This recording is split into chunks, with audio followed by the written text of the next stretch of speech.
HCU నుంచి మరింత సమాచారం మా కరెస్పాండెంట్ వాసు అందిస్తారు. వాసు, చెప్పండి, రోహిత్ ఆత్మహత్య ఘటనకు దారితీసిన కారణాలు, పరిస్థితులు, పర్యవసనాలపై జ్యుడిషియల్ కమిషన్ ఏర్పాటుకు కేంద్రం నిర్ణయించడంపై హెచ్సియు విద్యార్థి నేతల రియాక్షన్ ఏంటి?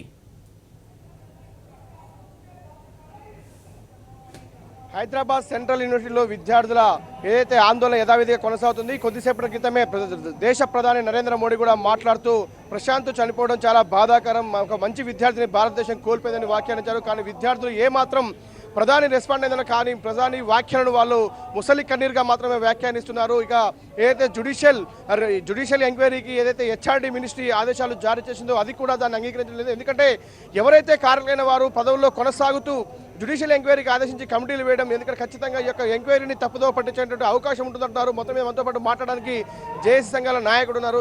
చెప్పండి, మీరు చూశారు ప్రధానమంత్రి రెస్పాండ్ అయింది, హెచ్ఆర్డీ మినిస్ట్రీ రెస్పాండ్ అయింది, అంటే మీకు వస్తున్న స్పందన కూడా మనం చూస్తూ ఉన్నాం. అంటే మీరు టోటల్గా ఉద్యమాన్ని అంటే మీరు మీ ఒక విజయాన్ని సాధించాలనుకుంటున్నారా, లేకపోతే ఇంకేమైనా చేయాల్సి ఉంది అనుకుంటున్నారా?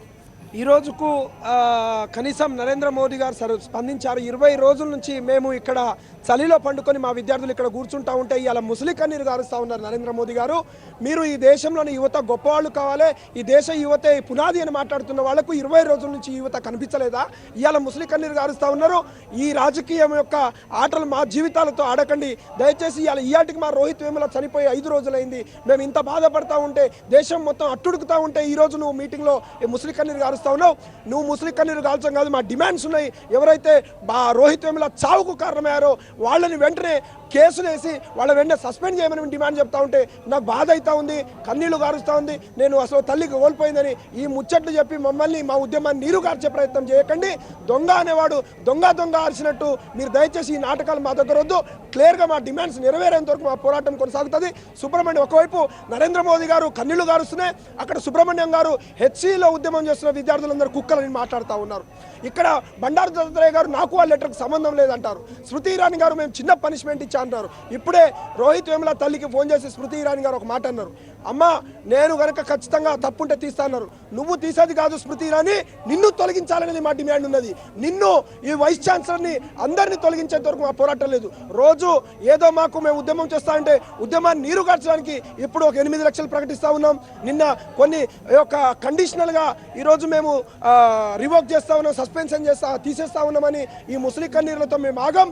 మీరు ఈ చిన్న మాటలకు కాదు, మా డిమాండ్స్ని క్లారిటీగా నెరవేరేంత వరకు అవసరం అనుకుంటే ఢిల్లీకి పోయినా మా పోరాటాన్ని కొనసాగిస్తాం, ఎక్కడ తగ్గమని తెలియదు. మొత్తం మీద చూస్తున్నాం విద్యార్థులు ఏదైతే హెచ్ఆర్డీ మినిస్ట్రీ ఆదేశాలు కావచ్చు, నరేంద్ర మోడీ చెప్పినటువంటి వ్యాఖ్యలు కావచ్చు, ఏ ఒక్క దాని సవాల్ అంగీకరించే పరిస్థితి లేదు. మరోపక్క చూసినట్లయితే కొద్దిసేపటి క్రితమే హెచ్యుసి ఏదైతే హైదరాబాద్ సెంట్రల్ యూనివర్సిటీ కూడా 8 లక్షల రూపాయల నష్టపరిహారాన్ని ప్రకటిస్తున్నట్టు కూడా కొద్దిసేపటి వెల్లడించింది. దీనికి సంబంధించి ఏదైతే రోహిత్ వేములతో పాటు సస్పెండ్ అయినటువంటి విద్యార్థి ప్రశాంత్ ఉన్నారు. చెప్పండి, మీరు ఏ విధంగా భావిస్తున్నారు? నరేంద్ర మోడీ స్పందన కావచ్చు, హెచ్ఆర్డీ మినిస్ట్రీ కావచ్చు, ఏదైతే ఇప్పుడు కొద్దిసేపటి క్రితం కూడా హెచ్సియు కూడా ఒక ఎక్స్గ్రేషియా ప్రకటించింది. దీంతో మీరు సాటిస్ఫై అవుతున్నారా, లేదంటే మీ ఇప్పటికే 3 రోజుల నుంచి కూడా మీరు ఆందోళన చేస్తూ ఉన్నారు, ఆమరణ నిరాదీక్ష చేస్తూ ఉన్నారు, షుగర్ లెవెల్ బీపీ లెవెల్ కూడా పెరుగుతూ వస్తున్నాయి. అయితే ఇప్పుడు ఈరోజు నరేంద్ర మోడీ గారు ఆయన శోక సముద్రాలతో చూపించుకొని ఏమన్నారంటే రోహిత్ భారతదేశం ముద్దుబిడ్డ అని చెప్పాడు. అయితే ఈరోజు ఆయన చెప్పేదానికన్నా ముందు రోహిత్ని ఒక దేశద్రోహిగా చిత్రీకరించి 5 దళిత విద్యార్థులను దేశద్రోహిగా చిత్రీకరించిన బండారు దత్తాత్రేయ ఎందుకు తీసుకోవట్లేదు ప్రధానమంత్రి గారు అని చెప్పేసి ఈరోజు హెచ్సిలో ఉన్న విద్యార్థులందరూ కూడా ప్రశ్నిస్తూ ఉన్నారు. ఈరోజు బండారు దత్తాత్రేయ గారు చెప్పిన ఏవైతే మాటలు ఉన్నాయో ఆ మాటలన్నింటి కూడా ఉటంకిస్తూ మాట్లాడుతున్న ఏబీవీపీ మరియు ఈ బీజేపీ వాళ్ళ స్పోక్స్ పర్సన్లపైన ఎందుకు చర్య తీసుకోవట్లేదు ప్రధానమంత్రి గారు అని చెప్పేసి ప్రశ్నిస్తూ ఉన్నారు.